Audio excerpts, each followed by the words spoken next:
Hey up everyone, how you doing? And welcome back to another video. So in this video we're going to be covering POIs, which stands for points of interest. I'm going to start off by explaining what a point of interest is, then be showing you how we identify them and how we mark them up on our charts. And also, just like in ranges, how we've got either a supply or a demand range, we either have a supply or a demand points of interest. So let's get a chart up. So we'll go on the 4 hour on Euro US dollar as per, and start off by explaining what is a point of interest. Okay, so a point of interest is an area in the market, a point in the market that we're interested in, pretty much. Why are we interested in these areas? Because big money, well, BFIs, big financial institutions, whatever you want to call them, the market movers are interested in this area too, or they've shown interest. Okay? And when price comes back into this area, we want to see if they're still interested. And if they are, then we're interested too. And we're going to follow their lead, really. So there's POIs everywhere, okay, because there's big money everywhere. You know, like these guys, the $6 trillion moves through the market a day. So we will be able to mark out POIs, all time frames everywhere. And there's a few things that we use to help us identify the strong points of interest over the ones we just want to stay out of. And we're going to be covering the first little confidence, what I like to use to help us identify a strong point of interest. I will touch on a little bit just here with a few of the other confluences we like to use or things we want in our trading plan before we take a trade. So today we're going to be covering the points of interest that break out of a range. So hopefully you've got your ranges marked up from my previous video, because that's going to come in handy here. Then in future videos to come, we'll be explaining what flips are. So we want points of interest that caused a flip. We'll be explaining what order flow is. We want points of interest that have supporting order flow. We'll be explaining liquidity and sweeping liquidity. We want points of interest that have swept liquidity. They've got fuel for the move. These are the big institutions looking to get their orders filled. And sometimes it's not as easy as us, who just retail traders, who just click a button and we're in. These bigger guys need to find liquidity to fill the other side of their orders. So they're doing big orders, you know. So it's important. This one's a good video to come up. And has dropped liquidity, has got inducement. So for when we do tap into it, we've got fuel to go. So there's still more to go, points of interest. This is more of like an introduction, covering this first part. So please, once you've got an understanding of points of interest and you can see the power of them, just wait out from trading in the live market just for now, until we've got the full picture. And then it's just going to really strengthen your probability of success. Right? Adapt the pace of nature, for her secret is patience. Here's my cup I'm drinking out of right now. Ralph Waldo Emerson. Trading cup. Gotta get one. Okay, right. Shut up, man. Let's get involved in this. So, remember how we said in the last video about ranges? We're always in either three phases of the market. We either have more supply than demand, we're ranging, or more demand than supply. Okay? So we've covered how to mark out the ranges. And remember I said that to break out of a range costs a lot of money. So hence, to break out of a range involves big money, involves these big financial institutions, involves the guys who we want to be following. So, let's mark one out. It is the candle, the little candle, before the big move. In a nutshell, that's what we're looking at. We don't want to cover the big move, because we don't know really where this move initiated, right at the top. So we just cover, we want a little area of interest. The previous candle before big sell-off in this case. And what this is representing is that, you know, big money, for whatever reason, doesn't matter, thinks that here is a good price to sell. Alright, so they've got some information, and next time price comes back into this area, we want to find out, we want to see if they still think this is a good price to sell, basically, along with have they got everything else, but priority is, do they still think this is a good price to sell? And if they do, we'll start seeing their footmark, their signature in the market. We'll be going down to lower time frames to look for a bit of supply range flips and supply POIs, and then if we do, that's our entry model. And this is not the best example to start off with, because they actually think that they can get price a little bit higher, right? But this is a point of interest. As I said, don't just go trading off every single point of interest once you have an understanding, because they're everywhere and not all of them hold. And basically, when price came back into this area, they thought they could sell it for a higher price. Because at the end of the day, think about it, if you're trying to sell something, you want to sell it at the highest possible price you can, yeah? You want to get it at like the premium price. Same detail where if you're trying to buy something, you want to try and buy it at the lowest possible price, yeah? Which actually will bring me on to my next point before I go on to ranges. A little way to kind of spot point of interest, not all the time, but it's pretty common, is that big money will actually manipulate the market a little bit. Be careful using that word, but they'll pump the market with a few buys, right, to get price as high as it can to then sell more. So it's like they call it the buy to sell. Okay, you'll see this little pop. Also, this would be sweeping liquidity. This would be mitigating order flow, as I said. But don't worry, I'm just going to feed in this terminology a little bit to kind of get your attention on future videos. Get you excited? I'm excited. Anyway, same detail for demand. You'll see a bit of a sell to buy. Okay. So they'll sell it to get the price to the lowest price they possibly can, fill all their orders, sweep their liquidity, mitigate order flow, all the good stuff, and then they'll buy. Okay.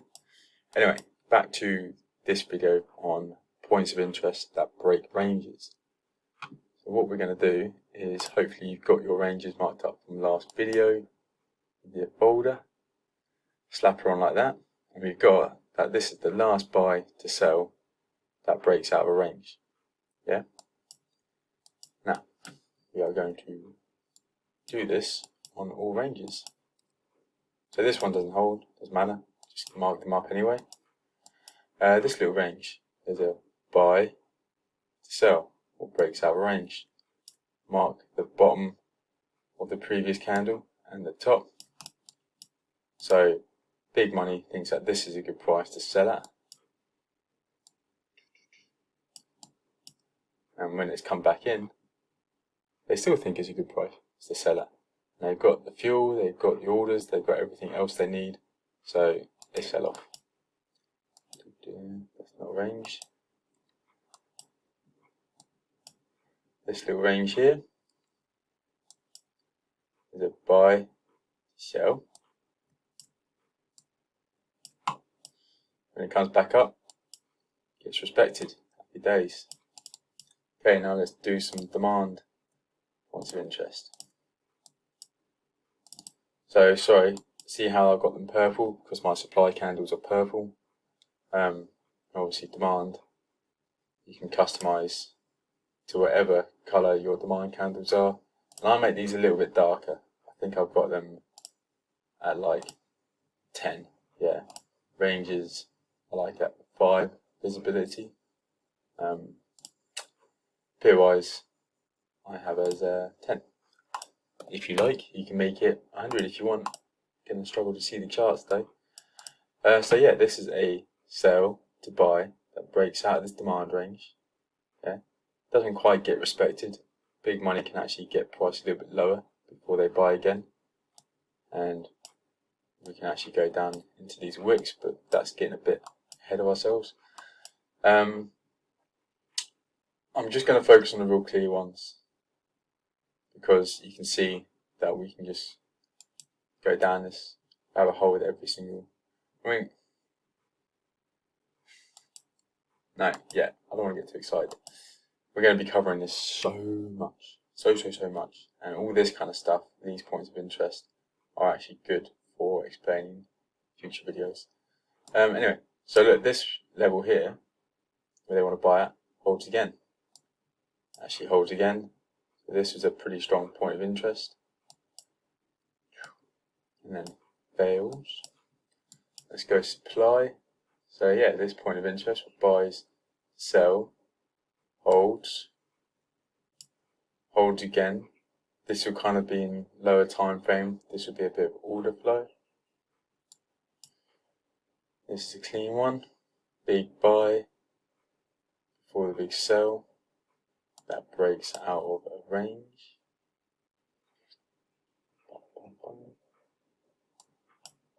Oops.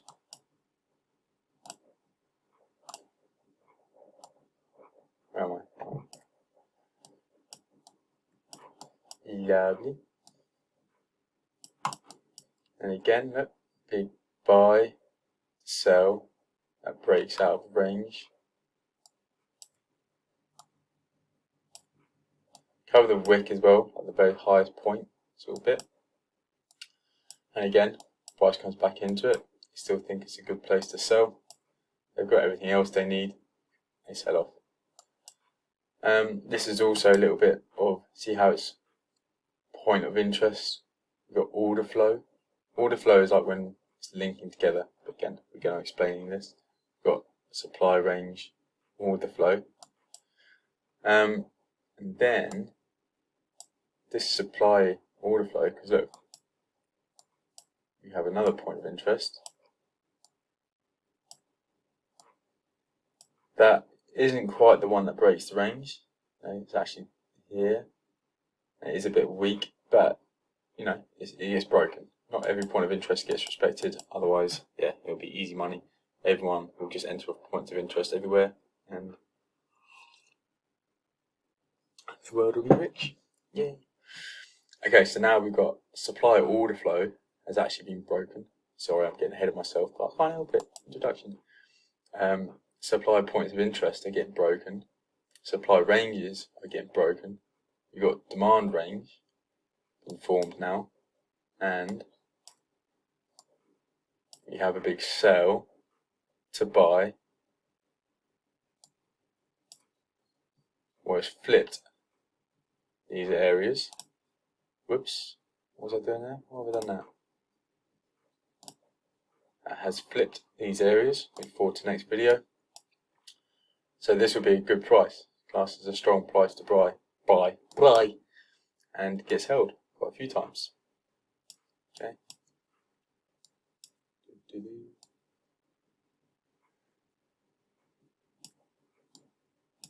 Oh, so I've missed one. What doesn't hold?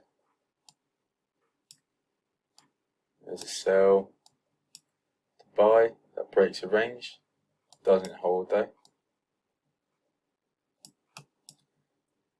Buy to sell that breaks out of a range. So all this is holding. I won't get involved in all this because it's a bit meshy. Here, there's a buy to sell that breaks out of a range. You can do like the last candle, or you can do the last like demand candle that broke.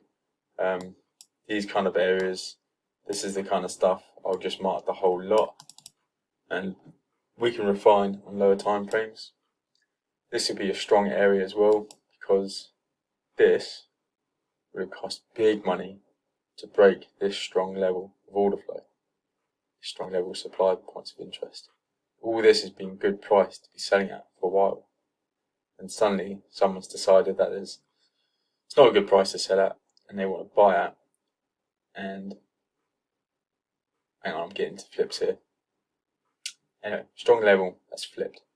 Okay, all these sellers now actually realise that there's no more liquidity to sell anymore. So when they realise that and they get broken, they actually change their bias and become biased and become buyers as well. So this shows good strength. And this has broken good strength. Okay, so yeah, this gets respected. Sells off. Lovely jubbly. Sorry, I can't help myself get ahead of myself. Right, points of interest: buy to sell. That really breaks out of range. Gets mitigated. Gets tapped. Mitigation is like tapped and respected. That's what I mean by mitigated.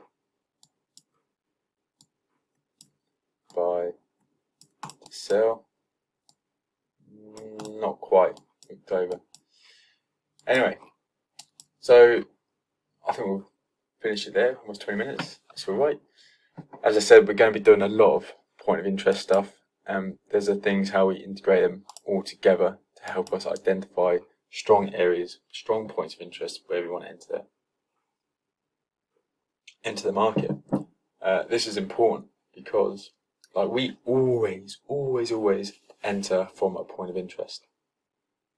Okay, we never enter from a halfway down the leg. We always enter where price has initiated, where a decision has been made that is a good price to sell or buy from. And when price comes back into that area, that point of interest, that's where we're entering. So it's important to select strong points of interest. Okay, give us the highest probability of success. So I hope that covers it in this video. Now we helped identify points of interest by the big buy to sell that breaks out of a range. Just go through all your ranges that you've marked up already and mark out all your buy to sells that break out of a range for supply. Then obviously when price comes back into that area, we're looking to sell again. And also mark out every sell to buy, sell to buy that breaks out of a range. Okay, there are points of interest like this one that as a buy does big sell, and look, big money's involved there. It hasn't broken out of a range, but this could fit other parts of our plan. This could be in a higher time frame, strong point of interest. Okay, or in fact, I will do that in this video quickly as well. So like everything else in your strategy or in the market, everything's fractal. Yeah, what we do on one time frame, we do on all time frames. Okay, points of interest we use right down to the 1 minute pretty much. Well, yeah. So once you've marked out your points of interest, I don't put them in the same folder as my ranges. I've got that SP. Swing points, that's old. So I've got to change that for our points of interest. So let's see how our charts are getting a little bit messy. And then if we've got all this going on every time frame as well, on the daily and the weeklies and stuff, we're you can't even see the candlesticks anymore. So if I'm on the 4 hour and I just want to see point of interest, order flow, I can. If I just want to see range order flow, I can. If I want to see a bit of both, I can. And if I want to see none, I can. Nice and easy. Make sure you save your work. I'm up here, save layout. Yeah, so I want to show you a good example of this the other day. The power of stacked points of interest throughout the time frames. Okay, this is another component we could add to this. Okay, stacked as well. So we have a monthly buy to sell, breaks out of this range. Monthly. Monthly. Fucking hell, I can't spell. Is that right? Monthly. And then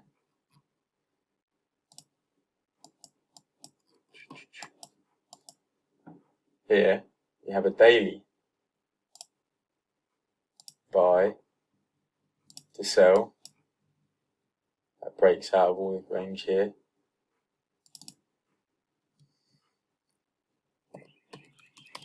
So the higher the time frame, also, like the more money it's cost, the stronger the confluence. If we're entering off these kind of areas, this would have cost more money, more sellers, than it would to have done this on like the 1 minute. Okay, so higher the time frame, higher the confluence. That's daily mesh.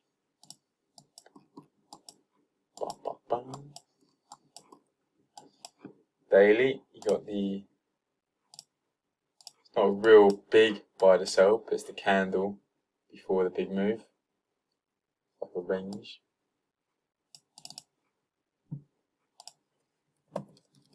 Daily, buy to sell, breaks out of the range.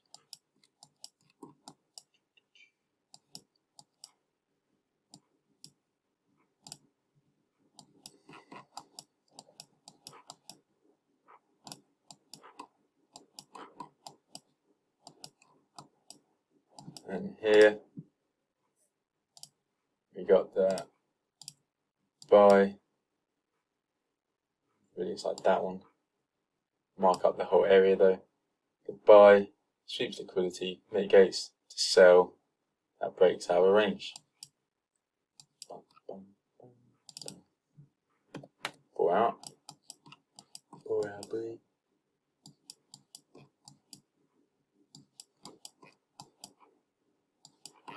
Wow, well, there we go. Let's go back in time, man.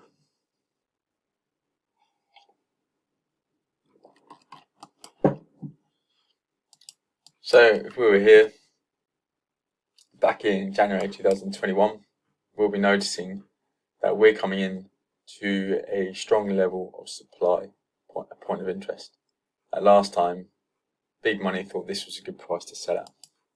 Okay, but not only is it 4 hour, it is within a daily supply point of interest as well, which is nice. Not only is it in a daily, it is in a weekly point of interest too, which is lovely. And not only is it in a weekly, it's in a monthly point of interest. So this is what you call a lovely stacked time frame point of interest. So when it comes into this 4 hour here, we can, if we start seeing price sell off, big money getting involved again, then there must be a reason why this is a good price to sell. So let's sell as well,